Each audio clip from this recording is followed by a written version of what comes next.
Australia has had real success attracting foreign film productions, thanks largely to generous financial incentives.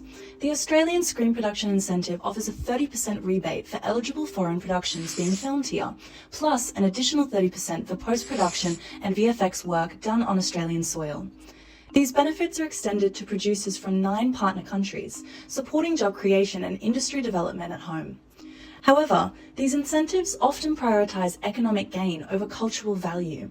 The current criteria for what counts as Australian content tends to favour whether the creative leads have an Australian passport, rather than whether the story actually reflects Australian culture or experiences. As a result, many films made here lack genuine Australian themes. Even more critically, Australia's screen policies largely ignore the distribution phase.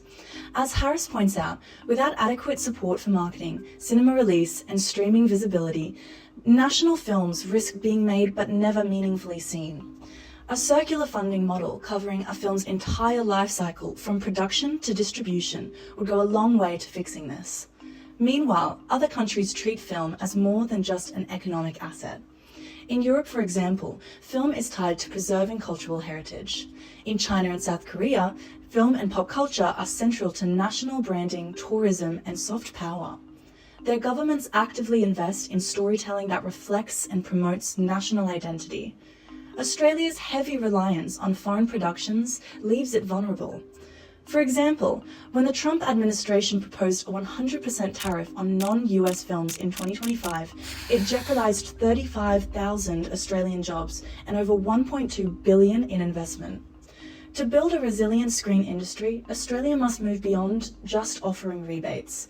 It needs a holistic strategy, one that champions local storytelling, safeguards cultural identity, and supports distribution. Once this is achieved, Australia can balance its global competitiveness with a strong, independent, national voice on screen. In Australia, over $1.7 billion was spent on production, and Screen Australia also invested $85 million to continue funding film programs. In 2023 and 4, the foreign theatrical film expenses to shoot in Australia was $477 million, and $168 million went towards foreign tax incentives, rebates, and offsets. A continuous rise in the Australian budget encouraging international filmmakers is believed to benefit Australia's landscape through a cultural and environmental lens, such as studios developed on renewable energy.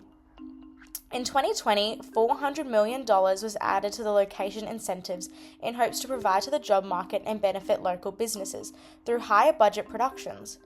However, local film producers argue that more than a location offset will need to be provided to attract international attention, as they believe productions will continue to choose countries such as South America over Australia due to greater tax breaks. Yet, the success of Marvel and Universal Studios' recent filming in Australia supported the Australian studio infrastructure, and post-2022, the Australian film and television sector was worth over $4 billion. This was sustained by the incentives recognised internationally and the state-of-art production facilities supported by the government and distributor fundings. Most recently, the New South Wales government announced its continued support to the filmmaking infrastructure by budgeting $100 million towards creating a second film studio in Sydney. This second studio was developed and initiated by the New South Wales government to support and recognise filmmakers locally and globally, alongside the universally recognised incentives Australia offers towards filmmakers, attracting support to the Australian filmmaking landscape. Yet, the government understands that the foreign film production is ever-growing in Australia. Thus, the government believes local filmmakers deserve studio space that is not overcrowded with internationally owned productions. Foreign film and television productions have become a central part of Australia's screen economy, but the benefits are not as secure as they seem. Australia continues to compete with countries like the UK, Canada, and New Zealand for international projects, relying heavily on financial incentives to attract them. When Thor: Love and Thunder filmed in Sydney, it brought global attention, local spending, and over 1,000 jobs to the city.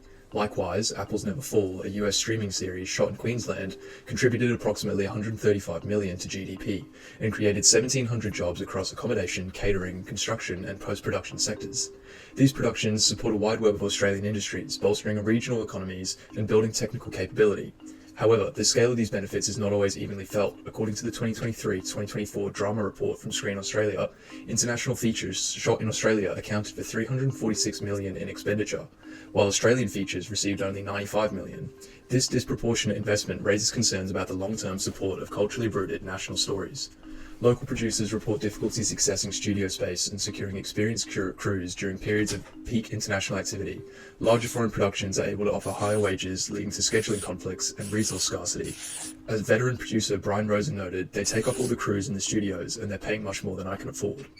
In addition, the economic competition, creative ownership also presents challenges.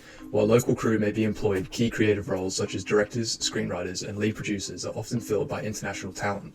This results in limited opportunities for Australian narratives to take shape, even when filmed on home soil. Hambley suggests that Australian screen policy has shifted away from a culturally grounded framework, favouring projects with commercial appeal and transnational partnerships. He argues the shift has contributed to the gradual erasure of cultural specificity in the national screen landscape. The increasing tendency to treat Australian locations as generic production spaces has raised concerns about the loss of narrative identity and the dilution of local storytelling. Despite the economic gains associated with foreign productions, there remains a need to rebalance the industry. Sustainable support for Australian-led projects, including creative roles, marketing pathways, and a distribution infrastructure, will be essential in preserving cultural identity and nurturing emerging voices.